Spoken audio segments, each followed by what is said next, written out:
Hey everybody, welcome back to another episode of Collision. I'm Pastor Jeff Durbin, and today we are engaging with some comments made by Rainn Wilson, otherwise known as Dwight Schrute. I love this guy, and we're going to try to engage with this in such a way that it's not just a little comment. Here we go.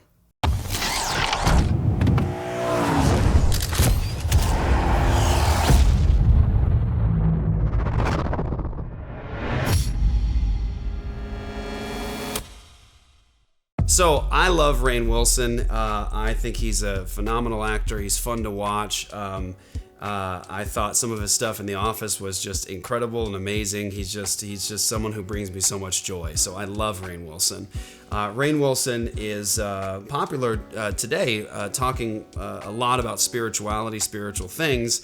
And so I want to engage with some of the comments that Rainn makes here from, of course, a biblical worldview, a Christian worldview. So let's get started. The reason why spirituality is important is because it is reality. We are not human beings having a spiritual experience. We are spiritual beings having a human experience. So this is really important. When we talk about things that are reality, we're talking about things that we're making claims about that are actually true. So Rainn's in a good conversation right now. We wouldn't want to be opposed to the conversation. We are talking about reality. But the question, of course, that we could bring as a challenge, maybe over a cup of coffee with Rainn, is how do you know that reality is real? How do you know that there is an essential reality, a true reality? Like, what do you know about reality? And when we talk about knowledge from a Christian worldview, we're talking about what is popularly known as justified true belief. Are we just spinning our wheels here? Are we all just saying things that might sound, very eloquent and erudite, but don't have any real meaning? Because I want to go with Rainn in this conversation and say, yeah, we're talking about reality here, things that are actually fundamentally true, unchangeable. This is reality. So that's a good conversation to have, but you could press Rainn and say, well, Rainn, how do you know that? Is it just through your own personal experience? Because there's so many people in the world with differing views on reality or of reality.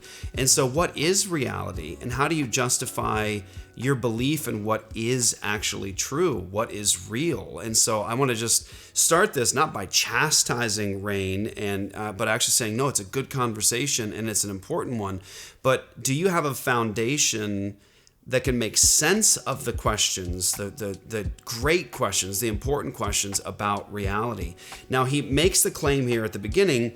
He says that we are not human beings having a spiritual experience. We are spiritual beings having a human experience. Now, that in itself comes right up against the Christian worldview in collision.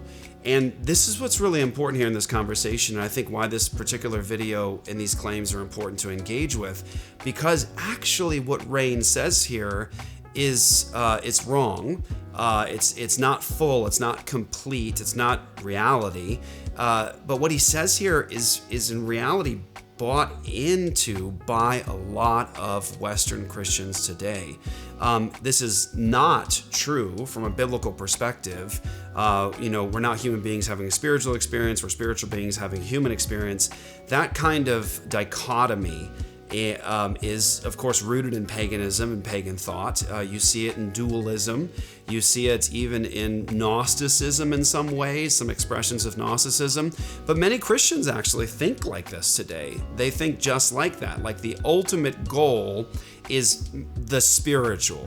The physical is not really that important. And even in some Christians' minds today, the physical is a throwaway. Like this is all going to be destroyed and thrown away. Like really what we want to do is get on that one-way street to the spiritual. So like in pagan thought, death was final.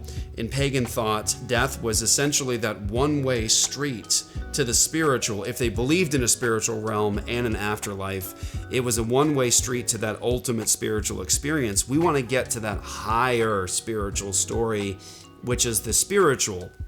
The physical is really ultimately irrelevant. The physical is a throwaway. Gnostics, the early enemies, the arch enemies of the Christian church, that Paul rebukes and speaks against, and the Apostle John speaks against, they had that kind of understanding where, this world is tainted by sin. God would never sully himself with the physical realm because it is corrupt and tainted with sin.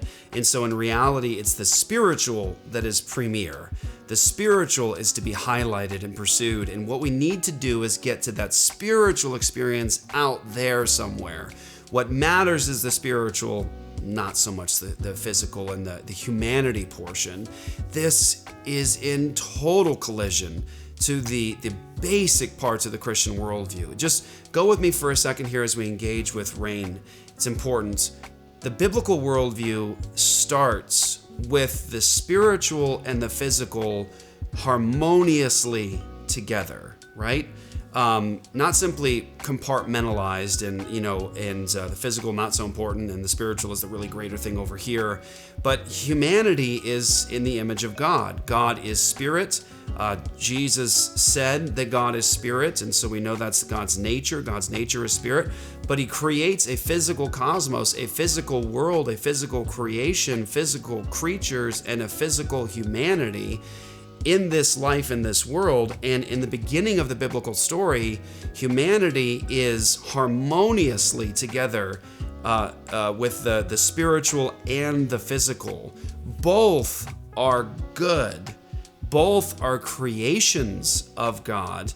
And there's not one that is like, this is the premier, this is the better, and the physical is not so important. As a matter of fact, the biblical story, the biblical worldview starts by saying that the physical is good, the spiritual is of course good, and they're harmoniously together. And so from the Christian perspective, we would never want to say something like this, even though so many modern Christians think in unbiblical categories when they think about the physical and the spiritual. Many modern Christians, and maybe perhaps some of you watching this today, think just like Rainn Wilson, but that is not the case. It is not, as Rainn says, reality. Reality we can have knowledge about and certainty about because God has revealed himself, and what he's revealed about the physical world, the physical body, and the spiritual body don't comport with what Rainn actually says here. This is, I would say, very much in line with just classical pagan thought of whatever expression, right? The physical not so important, it's the spiritual that really matters. We want to escape the physical to get to that ultimate spiritual place one day. And again, so many Christians believe that today. It really is upsetting that we think that we just got to throw away this physical, escape the human body, and get out to the spiritual. I'll have more to say on that in a moment here, but that's an important thing to talk about. Who I am and what I am is not my body. It's not even my personality. It's not the trauma I suffered. It's not what I've been through. That there is a little spark of the divine inside of me. So I would want to have a conversation with Rainn to ask more questions like, can you expatiate on that? Talk about that a little bit more. What exactly do you mean by that? Because there's certain aspects to what he's saying here that it's like, okay, I think I can go there if there is a proper grounding and definition of what we mean by a spark of the divine.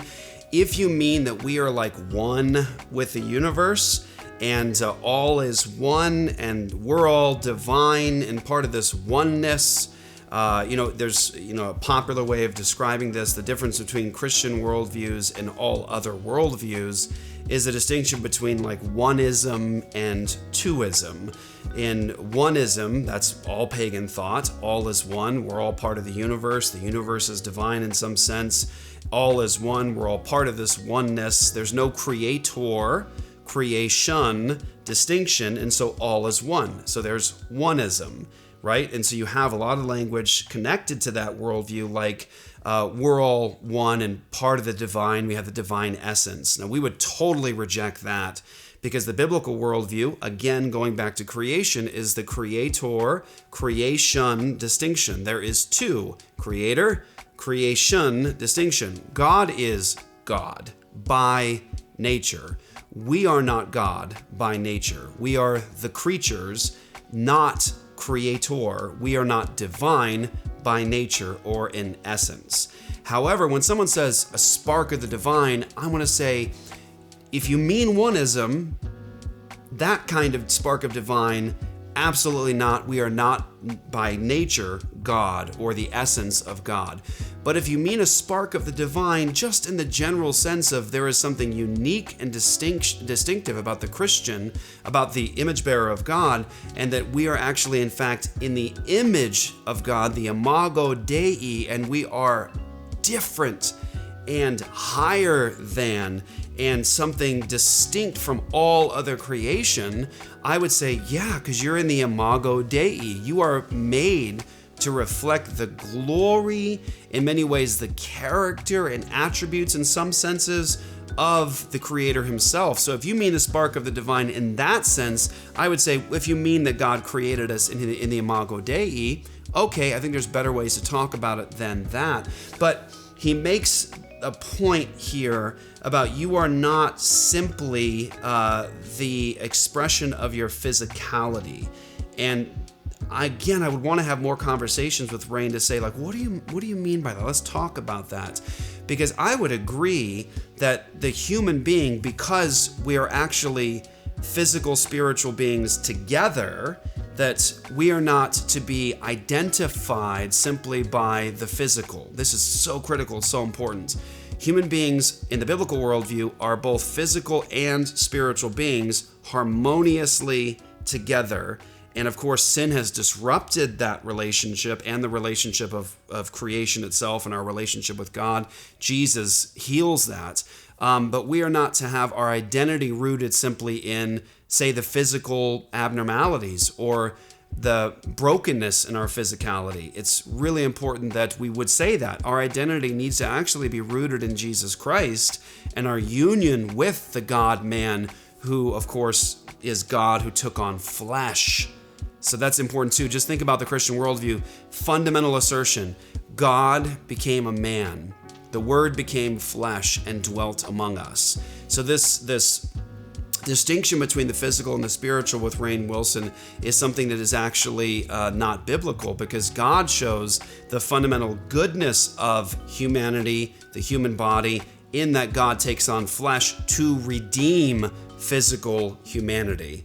And so, yeah, we're not to be identified simply with, like, say, the broken wiring in our brains or the trauma that's taken place within us. We're more than that, because the spiritual and the physical are harmonious in the biblical worldview. Reality is that way. Hey, what's up, guys? This is Pastor Jeff Durbin. Thank you for watching Collision. We wanted to provide a solid resource to help you to respond to anything coming into collision with the Christian worldview. There's more as a response to this video and others at Apologia's All Access at apologiastudios.com. When you partner with Apologia Studios, you make all of our content possible, and we give you all kinds of amazing other content to help equip you and to train you and your friends and families in the Christian faith. And so go to apologiastudios.com, sign up for All Access, and get more from Collision.